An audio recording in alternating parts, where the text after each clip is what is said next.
Hi, good afternoon, everyone. My name is Wayne Tanaka. I'm the executive director with the Sierra Club of Hawai'i. With us today is Amanda Zawieruszynski and Dani Espiritu. Amanda is an impacted resident who was directly poisoned essentially by the Navy's Red Hill bulk fuel storage facility. Dani Espiritu is an organizer with Oʻahu Water Protectors, one of the main on-the-ground groups organizing around this Red Hill crisis that we're in. And I just want to thank everyone here for the opportunity to present to you and share about what's going on. This crisis, for folks who might have tuned in last time, this crisis is still ongoing. We're still in kind of an existential situation, and even the folks that have been harmed are still struggling to deal with the challenges of that experience and what they're going through.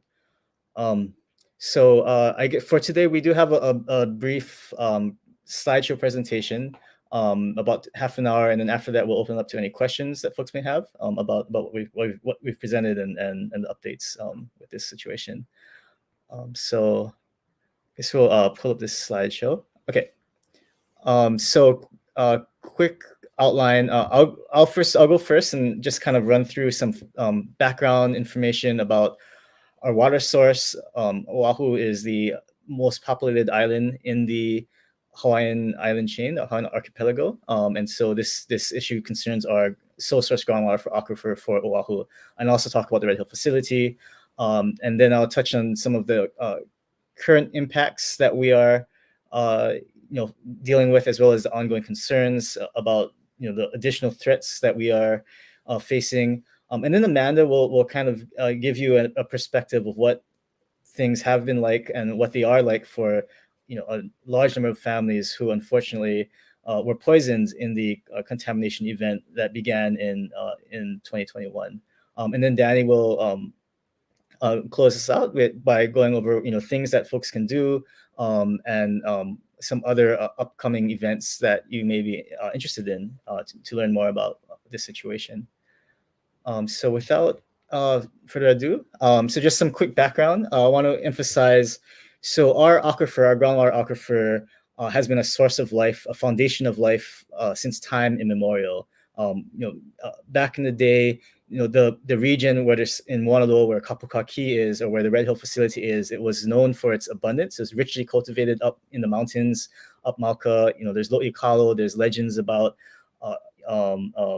these springs that would feed these Lo'ikalo complexes. And if you go more towards the ocean, there are dozens of historical fish ponds that and really abundant fisheries, treasured fisheries that were all supported by the presence of this groundwater source of fresh water. In more modern times, this water source is now known as our EPA Region 9 sole source aquifer. So essentially, it's the principal and the irreplaceable drinking water supply for Oʻahu. And the water right under the Red Hill facility, a well-developed, in that area, allowed for the development of communities all the way from basically across the southeastern quadrant of the island. So downtown Honolulu, Chinatown, Waikiki, Diamond Head, all of the valleys too in the mountains, like those are all supported by this, incredibly abundant and really pure source of water, which is another thing that to keep in mind, is that because of our islands' age and their location in the Pacific and the height of our mountains and the way our native watersheds work, there's this 20 or 30 year water cycle that provided us with some of the purest water you'd find anywhere. And definitely purer than almost anywhere on the U.S. continent, purer than water you'd find in bottled water, like at the convenience store. So it's something that's really special that our islands is blessed with for thousands of years. And that brings us to the Red Hill fuel facility. So above this water source, in the 1940s, the U.S. Navy installed 25-story tall tanks. And these tanks are located just 100 feet above that sole source aquifer that I just described. And over the decades, because everything above this facility, it's underground, but the soil above is very porous. Rainwater continually infiltrates, and this rainwater, it takes with it, it passes through decaying leaves, through soil, and picks up all of these additional compounds that when it hits these tanks, it ends up corroding them. And one thing, that's just to give you some perspective, these tanks are so huge, right? And their steel liner, when brand new, was a 1/4 inch thick. So if you imagine shrinking these tanks down to the size of a hydro flask, that steel liner, which is the only thing keeping fuel in them, would be the thickness of aluminum foil, of tin foil, and not heavy duty tin foil, but just like the regular kind you have in your kitchen. Um, and not surprisingly, I guess, unfortunately, over the decades since the 1940s, this facility has been leaking fuel. So we know, like at minimum, just because that's the only that's the amount that we've been able to quantify, at least 200,000 gallons of fuel have been released over the decades. In 1948, there was an earthquake that hit offshore of Oʻahu, and 46,000 gallons of fuel were released in that one event, and that wasn't included in that 200,000 figure. And as we speak today, there's still 104 million gallons of fuel still in this 80-year-old facility. So some other things that are really worrisome for us. We know now through our legal interventions and through some of the things that happened since the prior leak in 2015, that 8 of the 14 tanks that are holding this 104 million gallons of fuel, 8 of these tanks haven't been inspected in over 20 years. 3 of those 8 haven't been inspected in over 40 years. So we really have no idea what the state of those tanks are. We do know from the tanks that they have inspected more than once, that every time they drain a tank and look at the old repairs that were made, the welds, they find defects in the welds, and those welds need to be repaired, in addition to the new places that need repairs having to be repaired. And also, too, even for the tanks that have been inspected, we know that their inspection method, which is an indirect method using a handheld scanner, it's inaccurate 40% of the time. And we know this because they actually took a tank that was inspected, broke off pieces of the liner, and directly measured the corrosion. And out of the 10 samples that they took, 4 of them, the inspection process had missed the mark. And so if you look on the left-hand side of the screen, you'll see that little rectangular thing. That's looking down into a tank, and a person hanging from the ceiling, like dangling there with a handheld scanner, trying to go through every square inch of the tank to figure out where it might need repairs. So it's not a very reliable inspection process, even when it is implemented. We also know that because these tanks are surrounded by concrete, you can't actually repair the side of the tank walls that's corroding, so you only can pull a patch on the inside. And so again, we don't have a good idea we have no idea what it looks like on the outside of these tanks. And this concrete itself might be subject to what's called carbonation, or weakening, because of, again, the rainwater carrying in all of these things like liquid carbon dioxide that affects the rebar in the concrete. We also know there's a history of through-wall holes to these tanks. And what's really scary is that even though the Pentagon has conceded, finally, after years, that this facility needs to be shut down, they are not planning to defuel or remove the fuel until the middle of 2024, so over a year from now. And part of that timeline, I think, is based on a computer model that indicates that these tanks are safe, even in the event of an earthquake. But unfortunately, all of those things I just mentioned were not incorporated into the model, as well as other vulnerabilities like the valves and pipes connected to the tanks, the presence of other tanks, which can impact especially when you have seismic activity. So yeah, this facility is definitely not is definitely lacking in integrity, and it's very concerning. We have now, since November 2021, when we had that last spill, there's about 5,000 gallons of fuel that are in our aquifer. We don't know where it is. We don't know where it's going. We don't have enough monitoring wells to kind of pick up where this plume might be migrating to. We also, in November of last year, so 1 year after the big spill in 2021, 1,300 gallons of firefighting foam concentrate containing what are known as PFAS, or polyfluoral or perfluoroalkyl substances.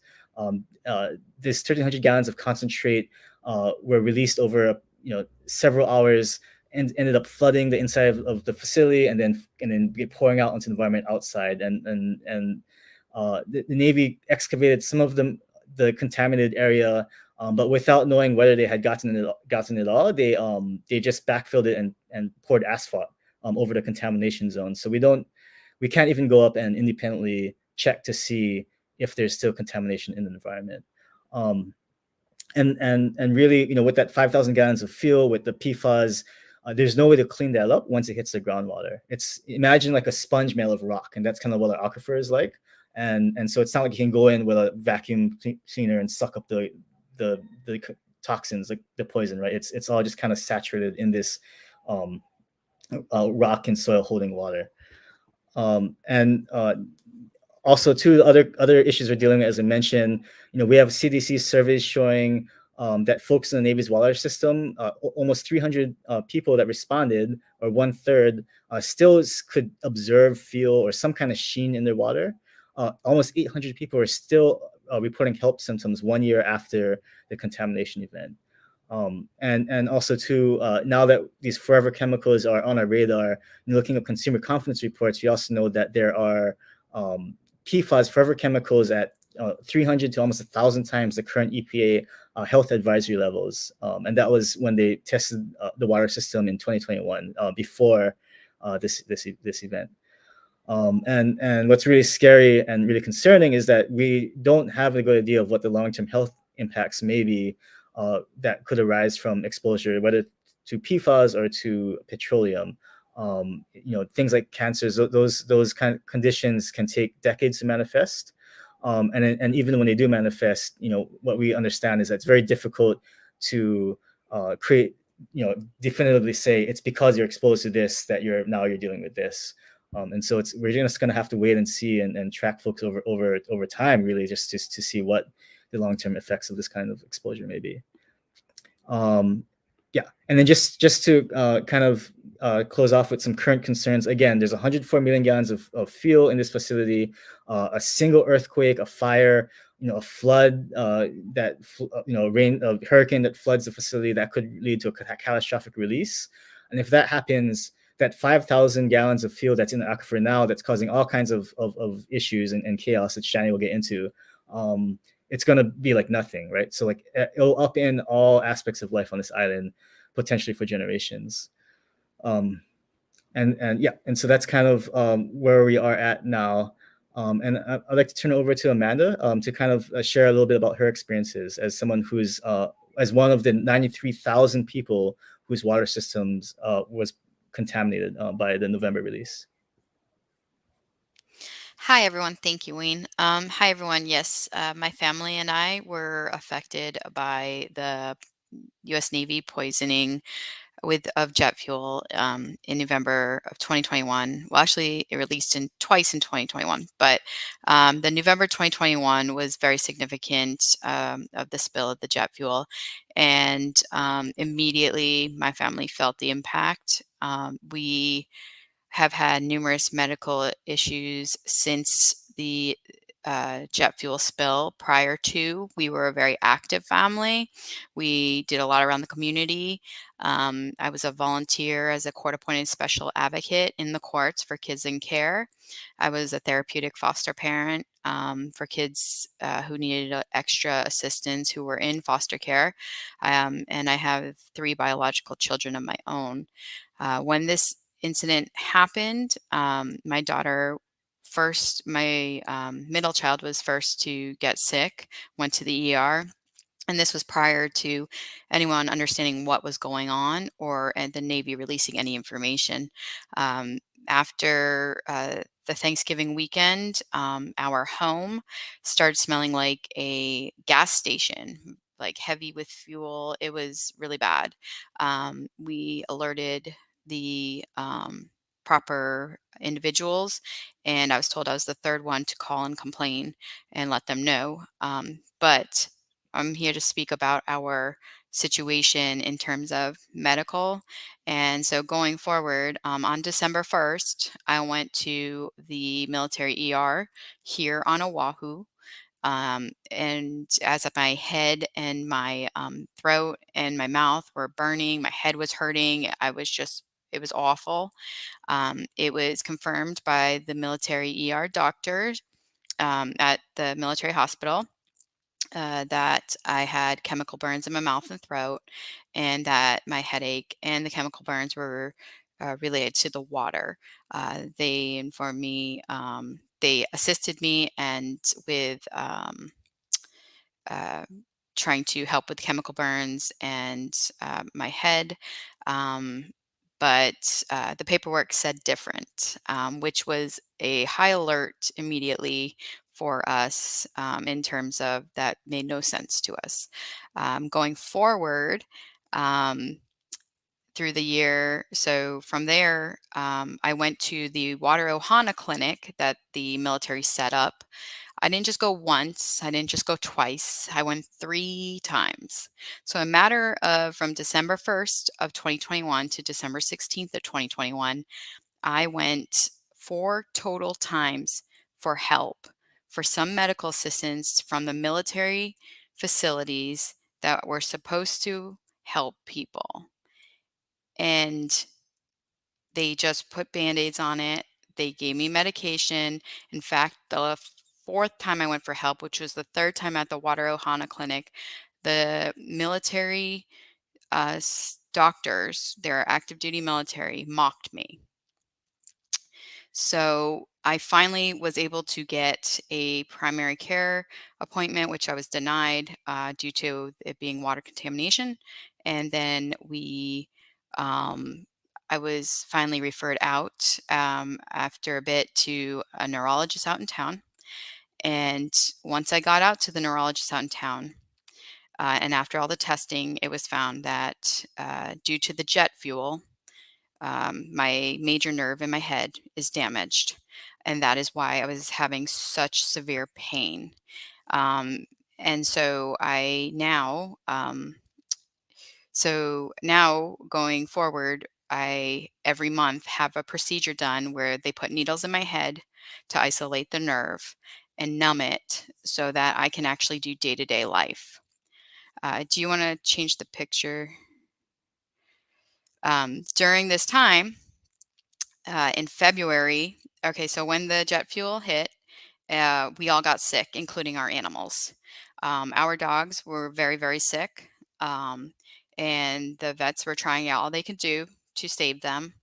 Unfortunately, one of our dogs, which is on the screen right now, Molly, ended up succumbing to her illness, and she died in February of 2022. It was very sad. She was, spunky and such a great, great dog prior to the jet fuel contamination. And then after it, she became very sick, like the other two dogs. And unfortunately, um, she passed away. So this affected everyone, not just people, but animals as well. Do you want to go to the next one? So after the jet fuel situation happened, the spill, um, like I said, us as residents in military housing on the Navy water line, started sounding the alarm. We started doing everything we could to get um, the higher ups to pay attention because something was not right. We knew it. And unfortunately, the commander of the base at the time sent out an letter email that said that the water was fine. They were drinking it and pretty much contradicting everything that us as residents knew. A short time right after that letter was sent, as you see in this picture, with if you can see to the right of the screen, people are sitting in chairs. It's dark. There's people at a podium with their camera flashlights from their cell phones.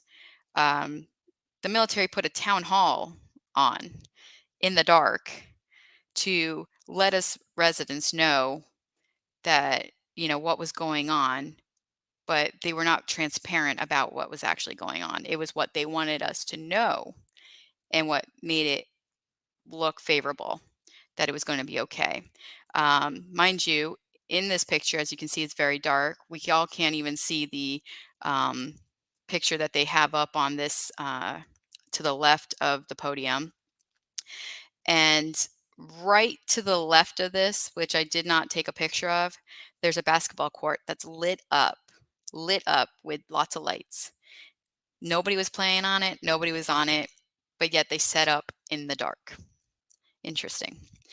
Then the days to come, the picture to the left is what we dealt with. This was right outside my home. They were setting up camps to provide water, and potable water as well as bottled water. And even up on the hill, you can see that they're starting to make tents for makeshift showers, makeshift washing, laundry, and so forth. It was a very interesting time. So you can go to the next one.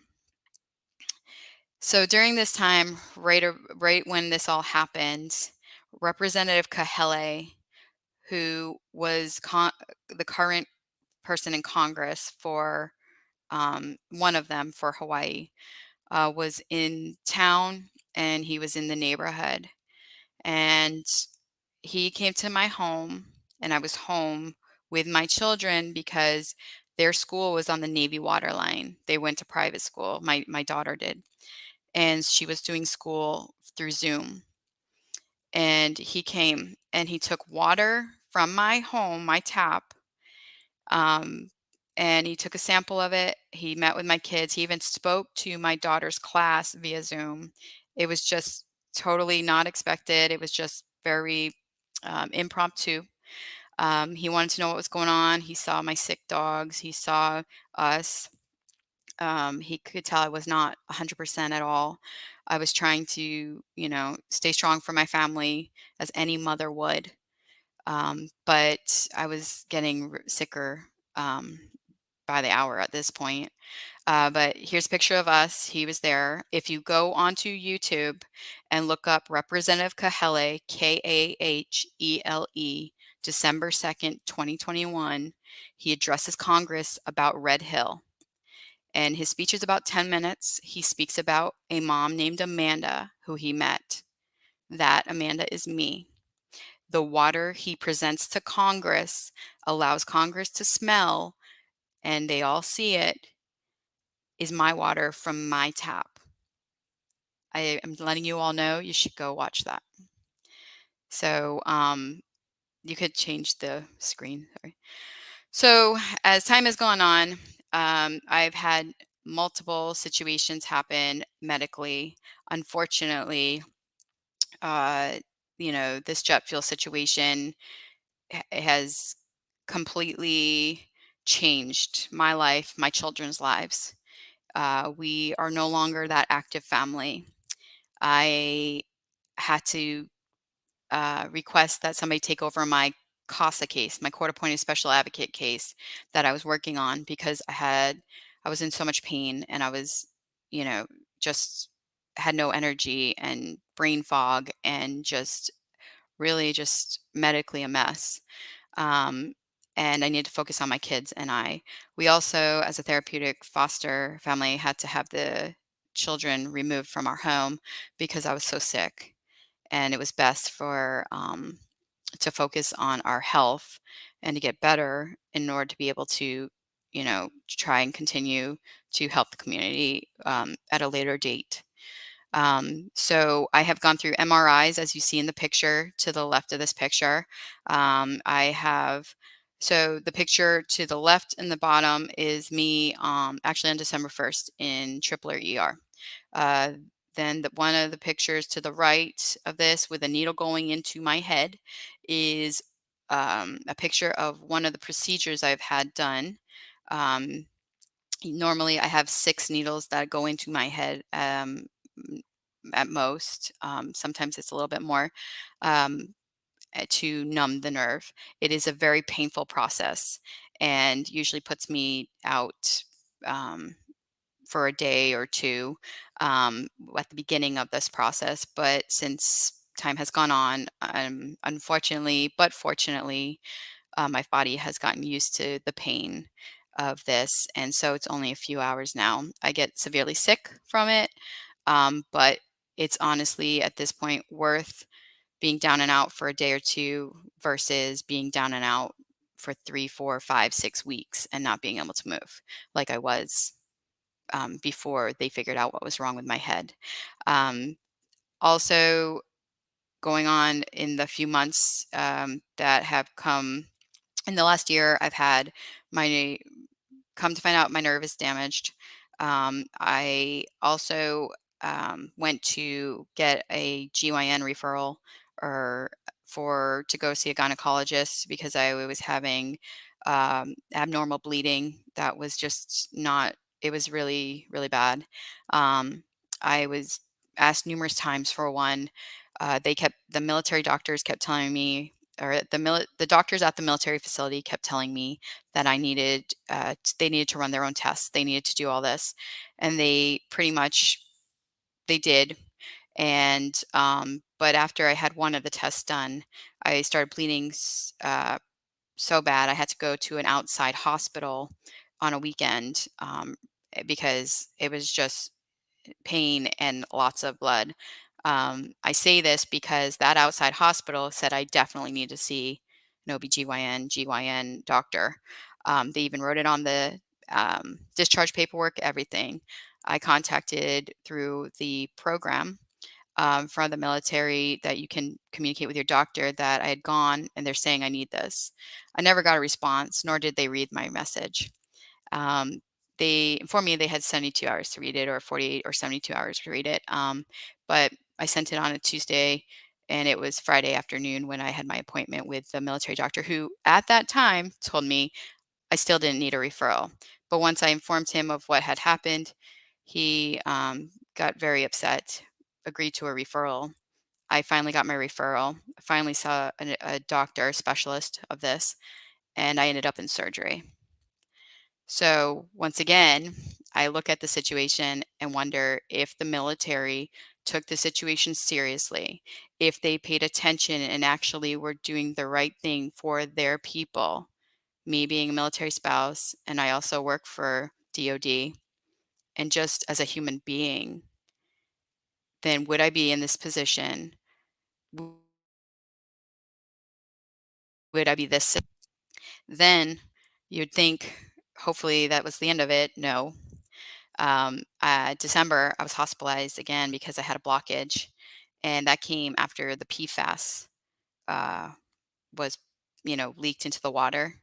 Um, and I don't drink the water at all, but you do sometimes you have time to time situations that your hands will touch it or something of that nature. Um, but I ended up in the hospital and I was out in town hospital. And they told me I needed immediate surgery. I was really sick. Tripler had first rights. I had to go to Tripler and Tripler did not perform surgery. They observed me for a few days. They said I was good to go. And still, we are now February 25th. I cannot eat correctly. And so with all this happening and with all this whole situation of being gaslit and hoping that help comes and it's not coming, my family and I have made the decision to move back to the mainland to get the medical care that we so desperately need. So my point in sharing all this information is you are your biggest advocate. You have to do what's best for you and your family. You cannot rely on any organization, especially one that is at fault for poisoning you and getting you sick, to do the right thing. You hope they will, and maybe one day they will. But at this moment, I'm still hoping, and I'm just sicker. So I hope this has helped anyone who's going through this understand the severity of what's going on here in Oahu.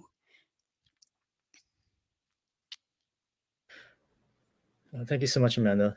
And yeah, um, next, I want to introduce Dani Espiritu at Oʻahu Water Protectors to kind of dig in a little deeper about the ongoing concerns and threats we're facing, and also some of the things that folks can do to support the campaign here.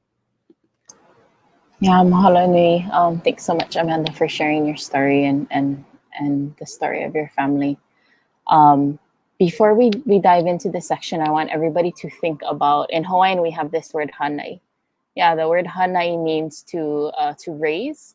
It also means to adopt, and it also literally means to feed. And so when we think about aina or land or that which feeds us, or even vai, yeah, or fresh water, that word hanai comes to mind. And our relationship as Kanaka, or as Hawaiians, with our place and with water is really that familial relationship. And so I want us all to just think about the waters that have fed us throughout our life, like that have raised us. And just the reminder, because I think sometimes we're so desensitized to, like needing to filter our water or this or that, but like water is supposed to be pure. Like water is supposed to nourish us. Water is supposed to feed us and to raise us. And so on your screen there, there's listed the different some health effects that are tied to PFAS. Yeah, it's those forever chemicals that both Amanda and Wayne spoke to. They are storing AFFF or PFAS forever chemicals at Red Hill to this day because there's still over 100 million gallons of fuel in the tanks, and they're a fire suppressing foam, and so it's tied to increased blood pressure, cholesterol levels, a decreased immune response to viruses, increased risk of cancers, decreased birth weight of infants, as well as thyroid disease, and a host of other really, really damaging health impacts. And the thing about these chemicals is, like, when we think about November and the more recent PFAS spill that we had of about 1,300 gallons of concentrated PFAS, if it's a forever chemical, we could be talking about these impacts having effects of children that will never be born in our lifetime. Yeah, children that are born centuries from now. And when we're talking about an island, as Wayne had described earlier, our aquifer is connected. In our mo'olelo, in our histories, and in our legends in Hawaii, there's all kinds of mo'olelo that point to this like intricate network of water underground that will puka, that will come up out of the ground as springs. And that will join streams and that will enter into the ocean. Wayne, you can go to the next slide. This is a map that was produced by the Navy that said, should there be a catastrophic leak, it has the potential of fuel to spread all the way to Kalawao Springs, which is that last dot on the left. If you look at the two pictures to the left of your screen, it shows springs and lo'ikalo, which are traditional and ancestral foods. Yeah, and in our mele ko'i honua, in our genealogical chants in Hawaii, it links us with taro. Yeah, haloa is our elder sibling, and there's all kinds of mo'olelo tied to that. That farm is that dot on the left side. And so it has the potential to impact not just our drinking water, but all of our cultural practices, all of our agriculture that's tied to water. The way that our islands are built, right? The rain that fell this morning, in about 20 years, it'll hit the aquifer. And then that water pressurizes and it comes up as springs. And so in each of our valleys, it's lined with springs. And so when we're talking about the contamination of our aquifer, we're talking about the contamination of our valleys, the contamination of our rivers and our streams, the contamination of our oceans, and every human and animal and plant that touches them. And there is no cultural practice that is not tied to aina, that is not tied to water, that is not tied to land or that which feeds us. And so really we are jeopardizing the lives of our people. As we heard from Amanda, right? We're talking about genocide. And we're also talking about cultural genocide, like the destruction of culture and way of life. Like you don't, there is no cultural practice in Hawaii that's not tied to these things. And so all of that is at stake. When you can go to the next slide. In Hawaii, we have this olalo no ea, or this proverb or wise saying that says, he va'a he moku he va'a. Yeah, va'a is a canoe. So it says a canoe is an island, and an island is a canoe. It embedded in that is our understanding as island people, that the way that we function on an island needs to be the exact same as you would function on a canoe 3,000 miles away from any landmass. Yeah, how you treat each other, how you treat your resources, how you conserve, all of that the mindset needs to be exactly the same. And so Red Hill itself affects our sole source aquifer. So we're talking about essentially everything in yellow and green on the bottom of our screen, right? That's the aquifer that we're discussing. However, whatever happens in that area is going to affect the rest of our islands. If and when like that, the entire aquifer is contaminated, we are going to need to draw water from other places. That is going to affect stream flow. That's going to affect farmers on the other side of the island. That's going to affect our ability to stay on this island. And I think as Indigenous people and as people with genealogical and generational connections here, we cannot just move. Yeah, like our health as Kanaka, and there are studies on this, our health as Kanaka and as Indigenous people is directly tied to the health of land. So as the land suffers, we in turn suffer. As the health of the land is affected, so is the health of the people, and those things are tied. Wayne, you can go to the next slide. And so in terms of ongoing impacts, right, we talked about environmental impacts. That aquifer is the source of life for Pu'ulo or Pearl Harbor, Ke'ehi, Moanalua, all of these land masses, as well as offshore fisheries. And it could be contaminated for thousands of years. Flushing the contaminated water system could impact streams and wastewater. To this day, there are millions of gallons that are being pumped from Red Hill Shaft, yeah, which is the contaminated water shaft, filtered through the Navy's filtration system and flushed into Halawa Stream, and all of that enters into the ocean. We've still not received any data on testing that's happening in terms of chemicals and petroleum that are coming from those streams. In terms of cultural impacts, as I shared, it's a direct threat to all of our cultural practices that are tied to our vai, our freshwater, our aina, our land, and our kai, our ocean. And all of that is irreplaceable. And then it also poses socioeconomic impacts, right? There's higher costs of obtaining water. There are folks, like Amanda mentioned, to this day that are living on bottled water, that are not using the water out of their tap. There is no compensation for that. That is coming out of pocket, and that is coming from donations from community. I'll talk about it in a little bit, but there are community members that are trying to help to support, but families are fronting the cost for a lot of that.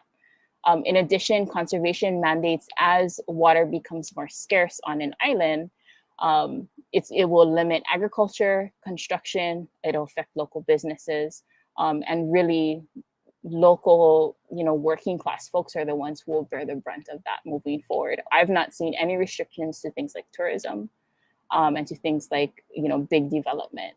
And so that's another issue moving forward. When you can go to the next slide. And so what can we do? If you happen to be on social media, you can get out your phones now, follow Oʻahu Water Protectors, Sierra Club of Hawai'i, shut down Red Hill Mutual Aid. You can sign up for email alerts. The links are there and might be coming through in the chat.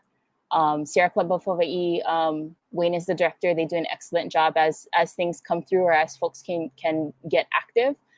They'll send out an email blast about ways to testify, petitions that might be coming out, and things like that. And then Oʻahu Water Protectors, the link tree is there. So there are different ways to engage as well. You can go to the next slide. Another way to get involved is to educate and to connect. Yeah, so we can educate those. If you think about even your own family or those in your networks, you can help spread the word about what is happening. If you happen to have certain connections with key leaders in community, or ways like we might get relief to impacted residents, all of those are welcome. And so if you have particular networks that you feel like could support our community, that would be great. You can reach out to us.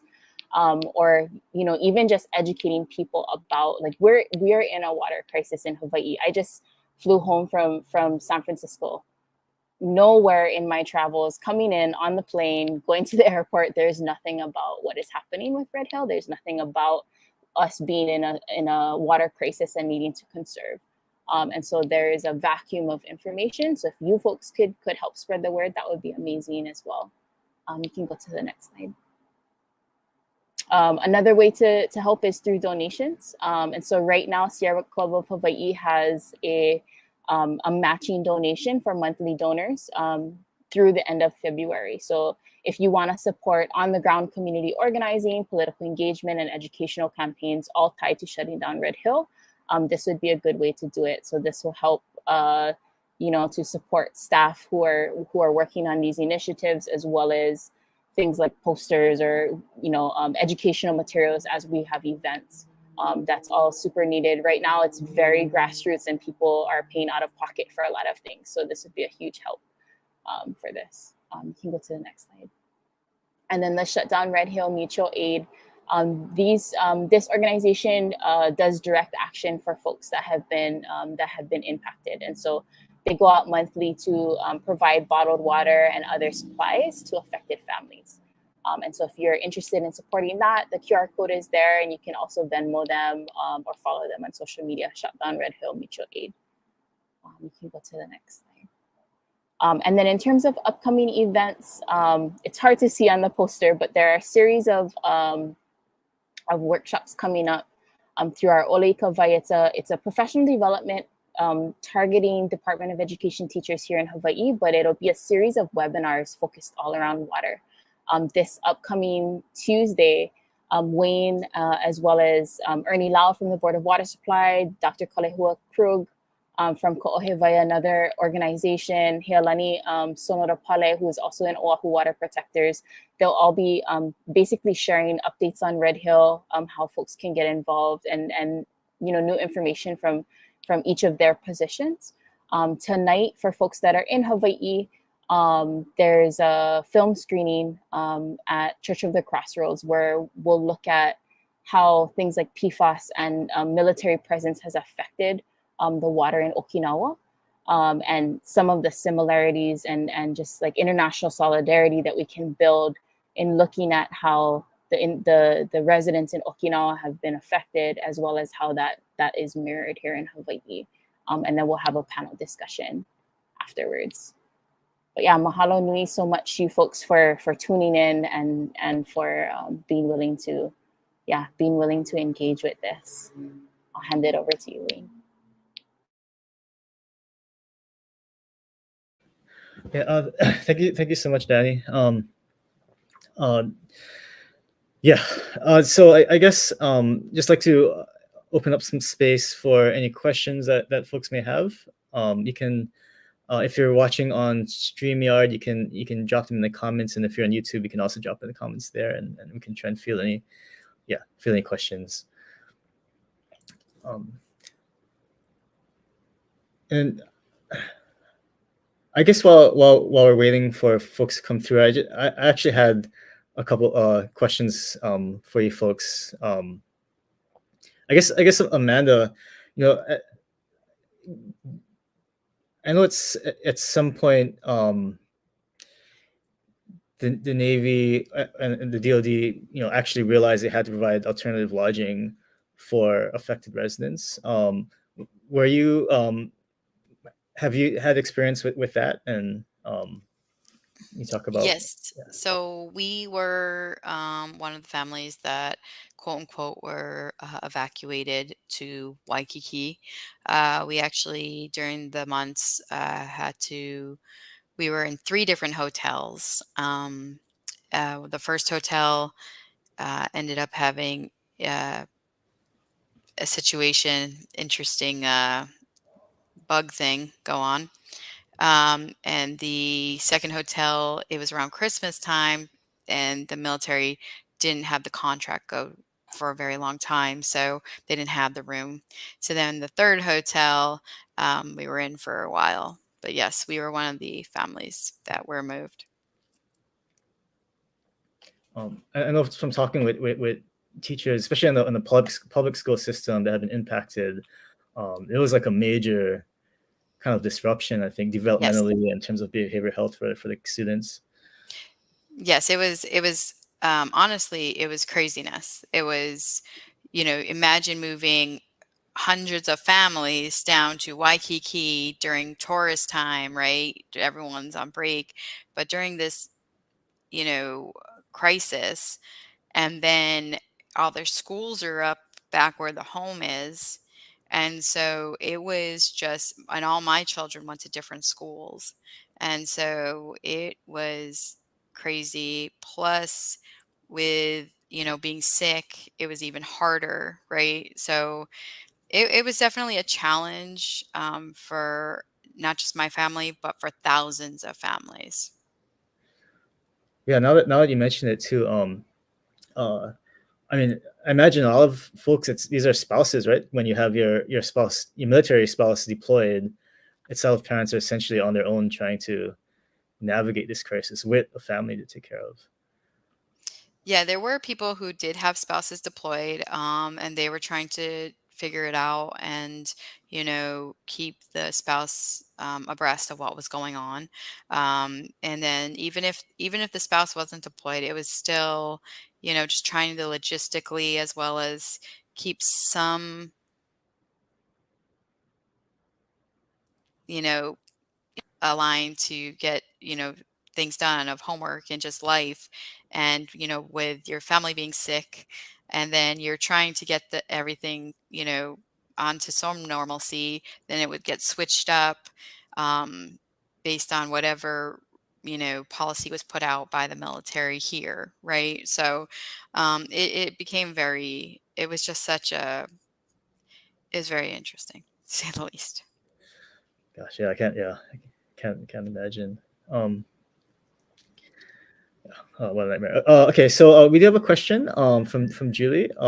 Is there legal action being organized? I don't know if are you are there any that you're aware of that you want to speak to, Amanda?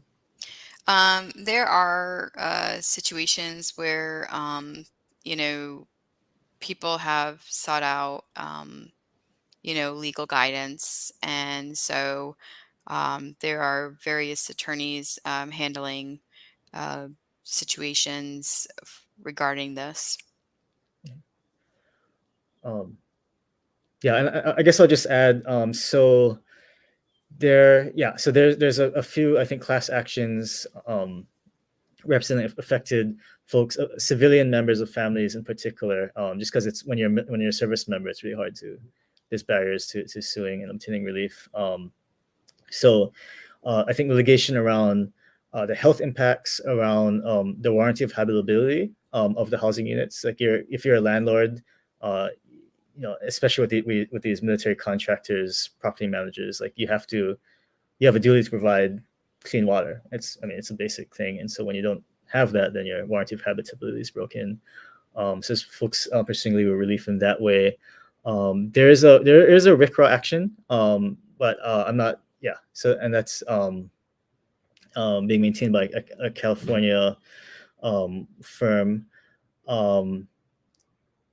Yeah, and we did have a couple legal interventions ongoing concerning the underground storage tank permit application for the Navy's fuel facility, as well as trying to get access to public records under the state public records law, which we were being denied. But fortunately, we've resolved both of those issues.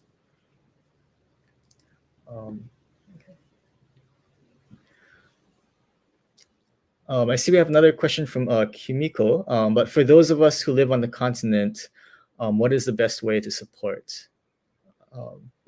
Dani, do you have any recommendations? I can start, and then I'm sure all of us have some kind of mana'o or thoughts. But I think some of the things that we highlighted toward the end of the presentation, like if folks can spread the word. If you have connections or like want to write an op-ed in your own local paper, or you have connections with bigger media outlets, I think there's a balance between engaging politically and then also, ensuring that the conversation about this continues, and that we also build solidarity across other things, like what is happening right now in East Palestine, in Ohio, and throughout the world, really, tied to these issues. And so education is a huge thing.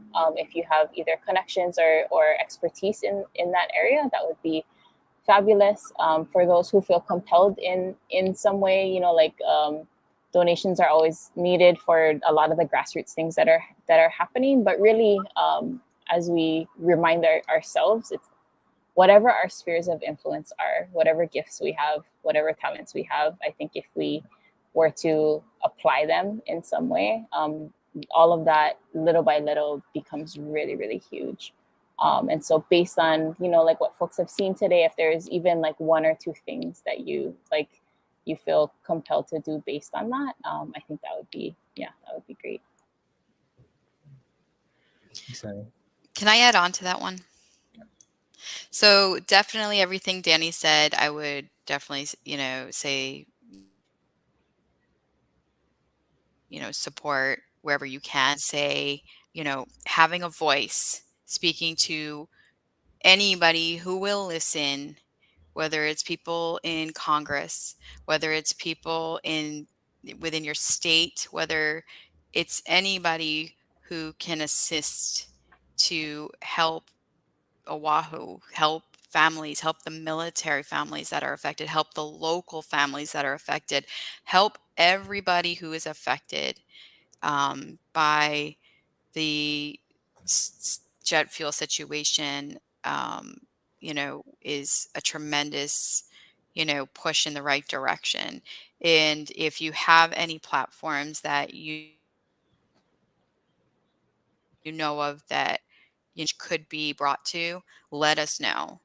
I will be, I know the other two as well. I don't speak for anybody, but I know these two, and they, along with me, would be the first to raise their hand to come and speak on this situation, to come and, give some factual information, as well as, just educate people, because many times when people don't have firsthand knowledge or have never been in a situation, um, it kind of goes by the wayside. But if you see what's going on in the world right now, not just here, we all need to be educated across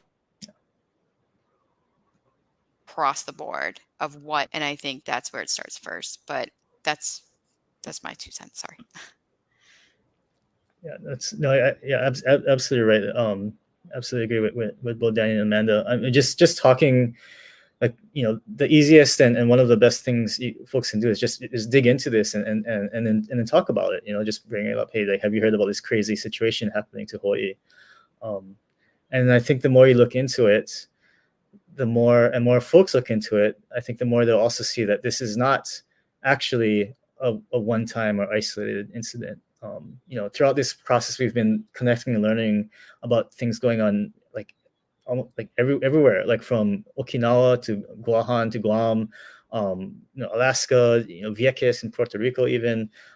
There's and all across the continent, there's water that's being treated as expendable, as if it's not like the foundation of life as we know it. And we do know that water is a primary medium through which we will feel the impacts of the climate crisis. And so we can no longer abide by these assumptions and policies that just treat our most precious resources expendable. Otherwise, we're just foreclosing a livable future for for ourselves, for our children and grandchildren. So so please, definitely, just so help spreading the words, help spread the word, I think, is one thing I really think folks would be. Okay. Can we have time for, I think, a couple more questions, if anyone has any?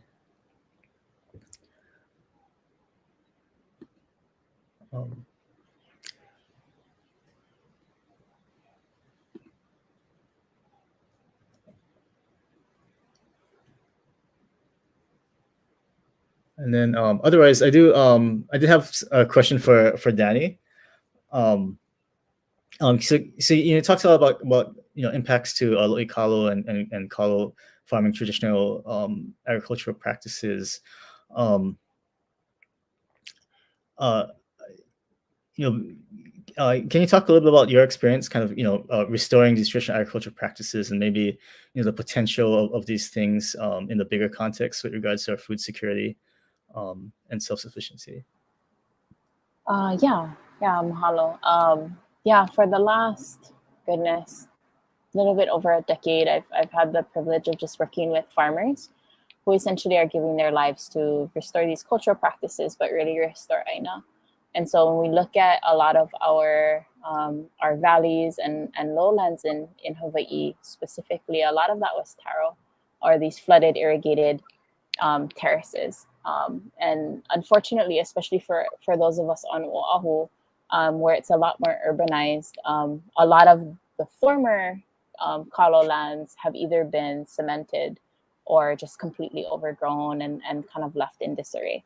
And so some of what we've been doing is clearing, remaking the walls, and then essentially growing food for community. And what we've seen is that as we do that, as we allow people and families and individuals a space to connect with aina, they themselves are restored in the process. And so not only are we restoring the land and then creating space that can then go to feed the community, but families are able to spend time together. Individuals who have experienced trauma and land that has experienced trauma, when that comes together, both are restored. And we are able to actually address a lot of the health disparities that we see, particularly in the Hawaiian community, but I think across the board. And so those types of places, both for education as well as for health, as well as for community resurgence, are incredibly, incredibly pivotal. And with the Red Hill facility, as well as other, unfortunately, primarily military installations, we're seeing that those things become a direct threat to the restoration of aina because of the threat to water and because of the poisoning. Like, we were just last night at a community meeting in Waiava, which is in the same moku, in the same district that I live in, same aquifer, where there's been PFAS contamination in the groundwater. And farmers were told that there's no conversation about compensation right now. Folks are not being offered water while their wells are being tested, and so that it's not just Red Hill, that's kind of across the board, but here we have community members who are giving their lives to restore aina and to create these kinds of places of restoration. Yeah, we say in Hawaiian, these pu'uhonua, these like safe havens, or these kipuka, these places that have been able to withstand the inundation of urban sprawl and contamination surrounding it, but have been preserved. Like, those places are being threatened by this kind of stuff. But if we were to protect them, and if we were to see them as valuable, they have the potential not just to heal, but also to provide food, and to provide safety, and to provide places of like innovative education to the community, as well as cultural resurgence. Yeah, thank you for that, Dani. I really appreciated the olelo noyao that you shared. Hiva'a himoku himoku hiva'a, because I mean that's the kind of thinking that we need, like on a planetary scale. Really, there's only one Hawaii, there's only one planet, and so what are we going to think about? What is it that will let us have water to drink and for everything else, and food to eat, and really what will it take for us to remember to take care of each other and to heal each other, because when the disasters come, as we know they will, it's a matter of whether we will turn on one another, or help carry each other through. That will maybe have one of the biggest impacts on the outcome for the future. So we're just at the top of the hour, and so maybe we'll just, if there's no other questions, we'll just go around with some closing thoughts. I feel like I just shared mine, so maybe Amanda, do you want to go, and then Danny, you can close us up. Sure. So I really just am appreciative that we had this platform to raise awareness about what's going on in Oahu. It is very, very serious. It's not something to put a blanket over and look away. This is very serious. It's very telling on what is important to the government, and it's very telling on who you can rely on. I really implore everybody to, keep speaking up for what you may need. If you have been affected, go get that medical attention that you need, or go get those resources that you may need, whether it's the water or not. We as community have to work together and work to better, like Danny and Wayne have stated, for the next generation, and to hope that we're all here to see the next generation come in. um, but I do, again, thank everybody. I do want to go back to that one question real quick. There are a lot of different legal streams going on. But one, as mentioned in the chat, is Just Well Law. They definitely have taken on a lot of people who have been affected from uh, Oahu. But overall, thank you again for this platform, and anybody seeing this, I will come on anywhere and speak the facts and speak what's going on.